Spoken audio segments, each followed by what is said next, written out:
keberagaman menjadi kekuatan untuk mewujudkan pemilu yang bermartabat. Itu temanya. Jadi keberagaman itu tidak boleh menyebabkan pemilu menjadi jelek, baik karena konflik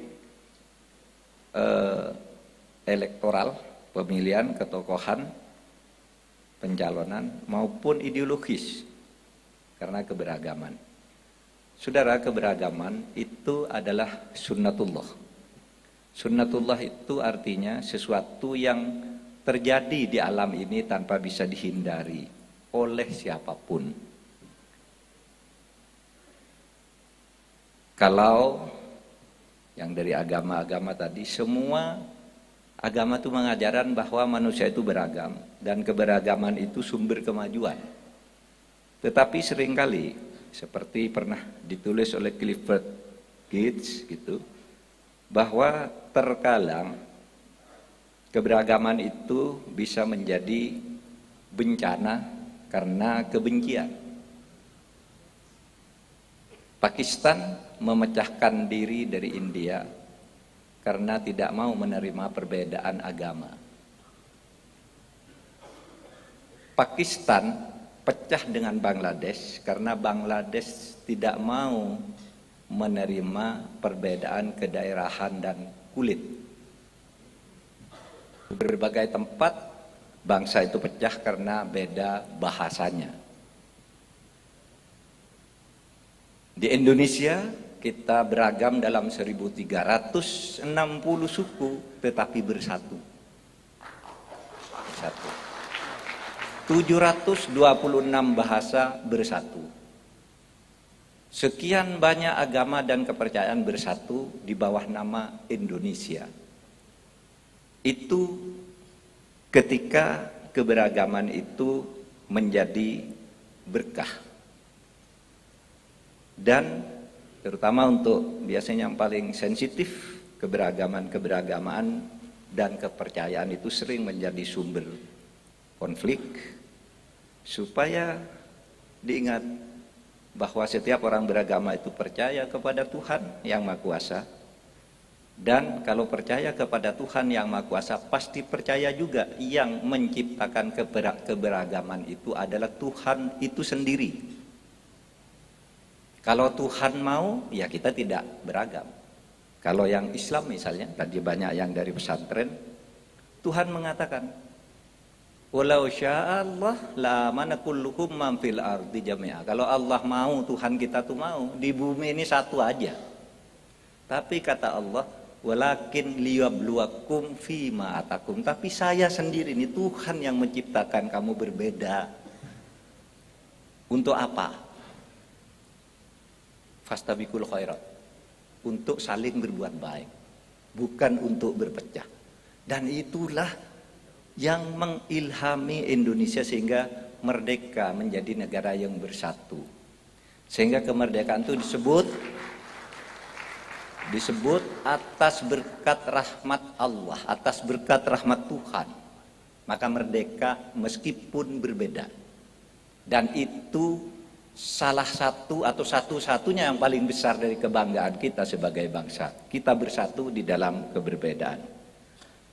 Saudara, berkah Indonesia merdeka itu karena berbeda-beda itu tadi, maka mekanisme penyelenggaraan pemerintahannya dilakukan melalui demokrasi. Karena berbeda, maka setiap negara yang paling fair itu adalah pemilu. Tidak bisa saling klaim.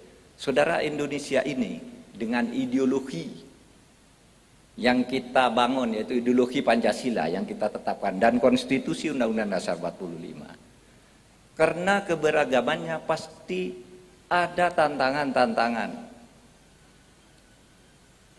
Ada yang ingin melawan Pancasila itu, ganti, maka muncul pemberontakan. Semua pemberontakan yang ingin mengganti Pancasila itu habis ditumpas. Mulai dari DITII, Permista, PKI, PRRI, RMS, dan gerakan-gerakan kedaerahan lainnya berhasil ditumpas. Yang melalui jalan tidak konstitusional ditumpas oleh kekuatan Pancasila. Yang melalui konstitusional berkali-kali sudah dicoba. Tahun 45 ketika Indonesia baru merdeka, banyak orang yang tidak setuju atau ada sisa-sisa yang dulu memperjuangkan tapi gagal, lalu oleh Bung Karno, kalau begitu salurkan melalui pemilu. Pemilu 55, silakan siapa ikut pemilu yang mau mengganti Pancasila, Undang-Undang Dasar. Nggak ada yang bisa mengganti Pancasila sampai akhirnya kemudian tahun 66, tahun 59 ada dekret, karena tidak ada kemampuan untuk mengganti Pancasila itu sampai kisruh ribut di Bandung ini konstituante, keluar dekret presiden tahun 66. Kemudian muncul semboyan laksanakan Pancasila dengan murni dan konsekuen, terus banyak penyelewengan terjadi, reformasi, ada lagi ide kita ganti Pancasila. Maka diadakan pemilu tahun 99. Pak Habibie mengatakan, ayo silakan dirikan partai apapun kalau mau mengganti Pancasila. Berdiri ikut pemilu 48 partai, hasil pemilunya apa? 84%. Mutlak tetap Pancasila, yang sisanya 16% tuh ada yang ingin modifikasi, ada yang ingin mengganti, tapi 84% hasil pemilu Pancasila. Jadi saudara, Pancasila itu sudah diuji melalui pemberontakan, sudah melalui jalan konstitusional, sudah. Sekarang tinggal bagaimana kita melaksanakan Pancasila itu melalui mekanisme pemilu yang akan kita selenggarakan kembali pada tahun depan. Saudara, pemilu juga berfungsi untuk menyelesaikan perbedaan-perbedaan itu melalui nomokrasi. Pemilu itu ekspresi dari demokrasi, tapi tidak boleh demokrasi itu berjalan sendiri. Karena teorinya demokrasi tanpa kendali oleh nomokrasi akan liar.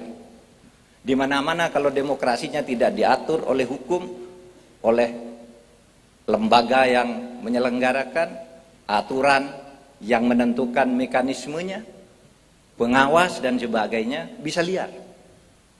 Kalau teorinya Friedman itu kan, kalau Anda mau membangun satu sistem hukum yang bagus, hukum pemilu misalnya, satu, aturannya bagaimana? Kita sudah punya aturan.